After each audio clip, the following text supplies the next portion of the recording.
Now, a while ago, I did a rebuild on Saint Etienne, and everybody wanted to know whether they could download the tactic I used for it. I won't spoil the results of how we did in that rebuild. Go check it out if you haven't done so. But everybody wanted the tactic because it was very unique. Yes, here is the tactic. It is a 4-2-4 strikerless tactic. And before I'd said, I did mention to people when they asked me about it in the Discord, for instance, if they could have the tactic, I said I wanted to test it first. I don't want to give everybody the tactic and then everybody complain that it's not that good. So I have tested the tactic, and in fact I even started using it on my Twitch save on Youth to Go, which, by the way, thank you very much to everybody who's been checking out the live streams on Twitch or checking out the replays on the second channel. The link for that is down below or at the end of the video, as well as me and Dad's channel too. Make sure you check out Alpha and Omega Football. But what I noticed when I was using it for FC Norgeland in the Youth to Go series, where we're only allowed to sign teenagers and we're not allowed to use players 30 or above, is that it just scores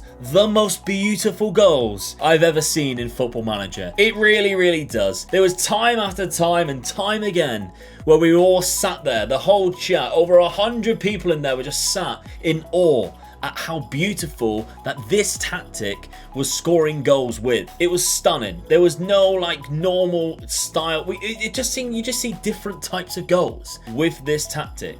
Now, it needs to be optimized. And what I mean by needs to be optimized, it's not a perfect tactic. I wasn't going and just slapping every single team. When I come up against somebody who was really, a far superior team, then I was struggling against them. Maybe whether it was breaking them down or whether the defense wasn't quite right, I was struggling against them. So maybe you need to tweak this when you come up against a superior team in your saves, should you wish to try and use this tactic. But I think going forward, I'd say the front five that we have here, they're kind of okay as they are. Maybe you need to change around with the inside forwards. Occasionally I found that the inside forwards wasn't getting involved as much, but they still scored some unbelievable, beautiful goals. And I mentioned, obviously, that I wanted to test it, and I have done that. I've tested it on a few different teams, so we're going to have a look at some results. But however, before we do that, today's video is sponsored by SPITCH. Yes, SPITCH is a fantasy football app which is brand new to the market, and it's free to download for everybody in the UK and Ireland. You do, however, have to be 18 years of age or over, and you have to take a little snapshot of your ID to register. But once you do, it's probably the best fantasy football experience you're going to have, because not only can you win prize money, even though it's free of charge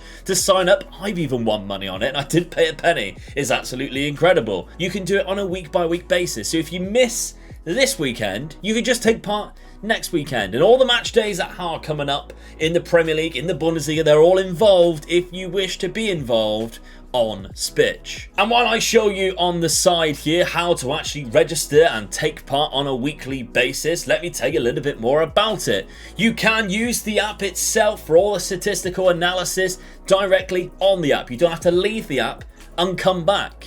And not to mention, I've also created a community league which you can join me with me and Dad, so we can battle out against each other. At the time of speaking, there's about 15 of us in there. It's quite fun. It's a lot of fun, in fact, and some of you are even beating me, and I'm not very happy about it. So if you think you can beat me or you can beat Dad and you'd like to participate from the UK or Ireland, you're 18 or above, and of course, you'd like just winning some money on a weekly basis, up to £70,000, which is incredible, then why not take a look down below in the description. Click the link. You'll also be supporting me as a content creator, and the link down below for the community league is there as well. Thank you very much to SPITCH. Yes, now first off, I tested this tactic with Napoli, a team which I don't really expect to do that well. However, we won the league by 5 points. Straight away, I don't think I've actually seen Napoli win the league very much. But not only did they do that, they reached the quarterfinal of the Europa League, knocked out by fellow Italian compatriots SSS Lazio, but they also won the Coppa Italia, which is a fantastic result, beating Juve in the final 2-0. Now this is with no extra players being bought. You can see media prediction here is 4th for Napoli, and yes, we scored some wonderful goals. In fact, in the cup final itself, we scored a couple of beauties as well. Politano, that's a lovely little finish here. Now that is quite individual, although the build-up play was almost perfect, but this goal is where I want to highlight how good this tactic is. If you look on the back post there, you can see 2 of their Juve players, De Ligt and De Sciglio, And there's 4 of our guys. That's Herving Lozano. He's a forward player. We have Mario Rui, who is a left back. Now, if we do get caught out, this is where defensively we could be in trouble because they have 4 players. However, when you have a team that are good at passing, maybe has the certain player traits, I'm going to go through the tactic, don't worry, and maybe tell you the types of players that you want to be looking for, which will make this tactic even better, because I don't think I've optimized it perfectly. Then you'll understand a little bit more. But Mario Rui is up here as well. We have Elmas, who is a centre midfield on attack, and we have Fabian. Actually, he might be the centre midfielder on attack. Elmas is the centre attacking midfielder or the shadow striker role. We have 2 players here, Mertens and Politano. Politano's on the right. Mertens is the attacking midfielder on attack. This is where we start to cause some problems because, again, there's 4 of our players here to their 3. So there's not only an overload on the right-hand side, there's an overload on the left-hand side. And if we watch this play out, I'm going to slow it down ever so slightly. I'm going to turn it to the director cam. We can see how wonderful this goal really is. We play it back to Anguissa, plays it to Mertens in the space, back again, they don't know what to do. It's a 1, 2, 3, 4, and there's 2 men who could have got to that, but the left back gets there first and fires it in to make it 2-0 and to win the Coppa Italia. And in this 1-0 league win against Hellas Verona, we can see exactly the same thing. I'm going to change the camera back to sideline so you can exactly see how this ball is played. Because when you see it here, we have the 3 players on the left-hand side, and it's taken away a couple of defenders. One being this guy, Shatalo, who is now completely out of position and in dead man's land. We have the fullbacks playing Osimhen on side, who does not need any more encouragement. He is easily going to outpace their defender here and run through into the empty space because he's not being marked properly and he dinks it in off the bar. Beautiful. Napoli weren't the only team that I managed to get some success with this tactic with, though, because Feyenoord, I mean, somehow Heerenveen were champions of the Eredivisie, and I'm sure all of the Dutch viewers are going to look at that and go, what? Because I also felt exactly the same. We came second, we were joint points with Ajax. We got to the semi-final of the Europa Conference League, only eliminated by AS Roma. So that's a difficult time, but we did also win the Dutch Cup, beating Heerenveen in the final. Now, Nice are a team predicted to finish in 6th place, yet with this tactic, we became the runners-up of the Coupe de France. That's losing out to Paris Saint-Germain, by the way. And we finish in 3rd place, only due to the fact that we had 1 point deducted because of crowd disorder. If we had that 1 point, we would have finished above Lyon on goal difference, only to Paris Saint-Germain, which I consider to be a league title because it's PSG, so you're never going to catch them. Now, let's look more into this tactic before I show you some more super sexy football, because this is what, do you know what? I might even change the name of this tactic now to super sexy football. That's what I'm going to call it, but it's down to you guys to whether you want to optimize it to be a little bit more defensively astute, but I will suggest maybe not changing a few certain things, such as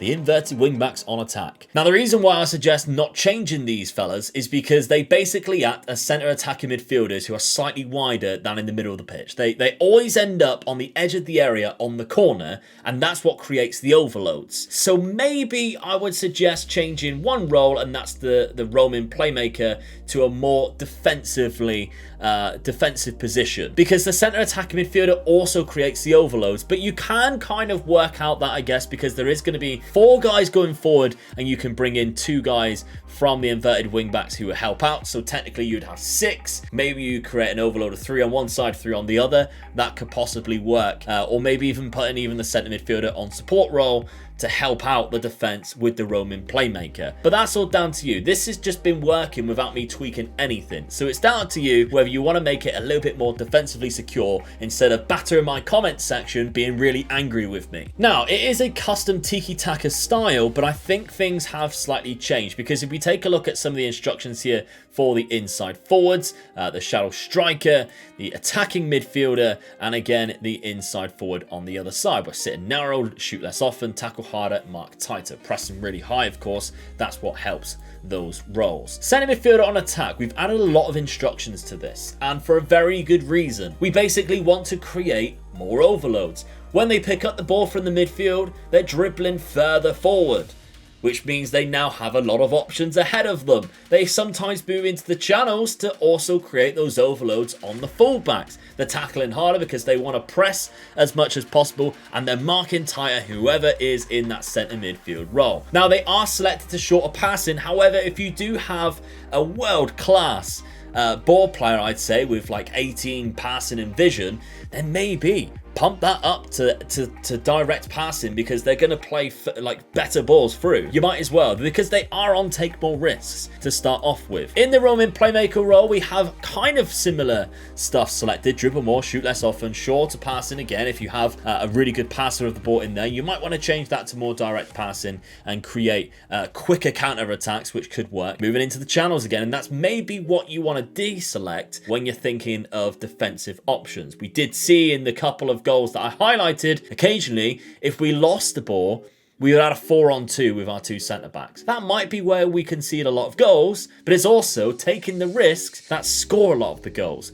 So it's a balance. It's a balance, and I like the balance, because I like to score really sexy goals in Football Manager. Let's take a look at some of the inverted wingbacks, because the instructions are also important on here. We're getting further forward, sitting narrow. We have a very, or the highest that you can, trigger press, shorter passing again, shooting less often, and tackle harder. That's exactly the same for the other side as well. The centre defenders, staying wider, tackle harder. Maybe you can take off a stay wider to stop yourself from getting caught, but I use the stay wider so that when we start off with the ball, we have better options rather than being right in the centre and getting caught out. But that's the selection for that. And the sweeper keeper, no instructions other than just be on support. Again, it's a positive mentality. We're fairly wide, nothing selected here. Shorter pass and directness, so we're working our way up the pitch instead of just pinging it long, but we have extremely high tempo. So although we're working our way up the pitch, we're getting up there quite quick. We are working the ball into the box, low crosses. Now, if you do have somebody who is like a Lorenzo Luca, for instance, don't be afraid to play them in the shadow striker role and change that to float crosses. Or better yet, if you have like a Chiro Immobile, an Erling Haaland, try whipped crosses. Honestly, viewers, although I'm giving you these tactics and showing you what to do what I do and be more expressive and try a few things out. If you do fail, you fail. It's just a game at the end of the day. But from where I've been learning a lot more about it is where I've been experimenting more. In transition, we are counter press and counter rolling the ball out and out of possession. We are using the offside trap with much high line of engagement, standard defensive line. We're spreading the pitch out so it gives us those triangle options up the pitch, preventing the short goal kick distribution, forcing them to clear the ball long with a much more trigger press. If they do find that they can go short, we're on them. Defensive width is also standard. Now, this is a 6-0 victory against Montpellier away from home with Nice, and the next 3 goals is exactly where I want to show you some more super sexy football. Let's zoom right in so we can see how this is played out. We've got it on the sideline view so you can basically see how the team breaks the line. We've got a free kick here. We have a lot of players given short options because, of course, we're asking for shorter kicks. But we also have some players ready to strike. Guri, Latomba, and Cliver.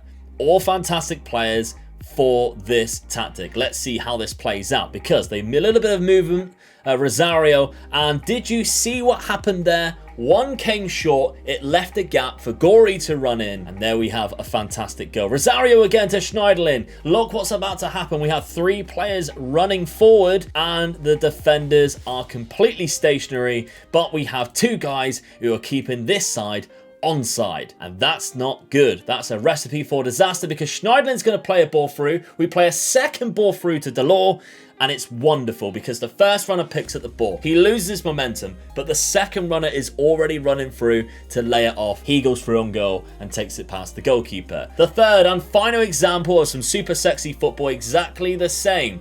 Our players just drifted offside. What's going to happen? Well, we have 1, 2, 3, 4 players, if you count there, as other options to go to. Forward options. Just forward options, or he can go backwards. This tactic very, very rarely goes backwards because one pass to Schneiderlin.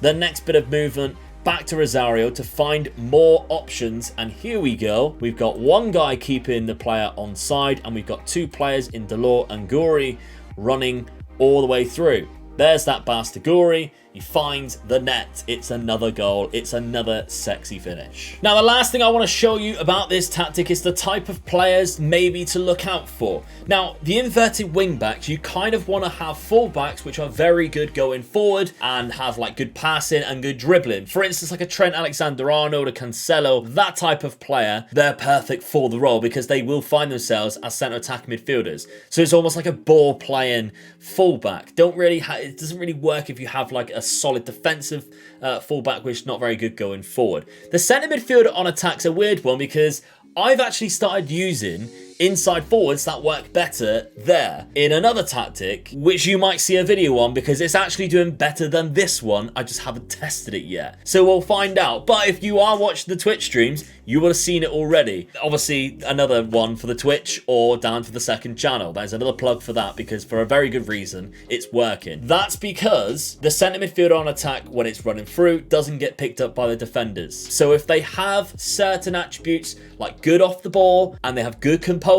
maybe they have some good player traits such as gets forward whenever possible, or the best, but it's very hard to find centre midfielders with it, breaks the offside trap. This, for that tactic, is the perfect player trait. If any of those 5 players have likes to beat the offside trap, gets into opposition area, such as, here we go, Delors got likes to beat offside trap. We have Amingori, I believe, gets into opposition area. Then it's a good combination for the strikerless role. The other things I would look at as well is if you can get tries, killer balls often in some of these roles or in the 2 centre midfield roles. That's also great because they will look for those through balls through to the runners every single time. But attribute wise, things like a good amount of pace and acceleration, like Kasper Dolberg here, with fantastic off the ball. That's going to work every time. And of course, the finishing attributes, if you have a good amount of finishing, composure, and anticipation alongside that good acceleration and off the ball, then you're going to look that if they do have a lot of chances, they're going to score a lot more. That's where you need to optimize this tactic. Start training your players in these player traits. Beats the offside trap, gets into opposition area. Start to look at anticipation, composure, and of course, acceleration and off the ball as well. Everything like that with this type of tactic will just benefit massively because all those chances that you are creating, you'll start scoring more than you will start missing. And one of my new favorite ones as well is to round the goalkeeper with a player that doesn't have that good of finishing but with better dribbling. So in fact, if you have like a winger, I think Justin Kluivert, not Patrick, this is his son. If you have somebody like Justin Kluivert, for instance, who's got good dribbling, first touch, fantastic acceleration and agility, but he only has 11 for finishing and composure, possibly taking it around the goalkeeper would be a lot better because when he gets into that role, into the box, he likes to get around the goalkeeper to hit into an open net instead of just hitting it at the goalkeeper. So there we have it. I hope you've enjoyed this super sexy tactic. That's what it's going to be named when I send you the save game file, which is going to be linked down in the description in case you didn't realize. I should have said that earlier because now I'm going to have loads of comments saying, Luke, where can I download the tactic? It's going to be in the description. Just like SPITCH is down in the description too. Just like the link to my Twitch. Just like the link to me and Dad's channel, the Alpha and Omega. And of course, the Twitch stream replays on the second channel. Thank you very much for watching. How about you go and watch this video here? It is the San Etienne rebuild. If you haven't seen it yet, go and see what this tactic can really do. Have a fantastic day. Goodbye.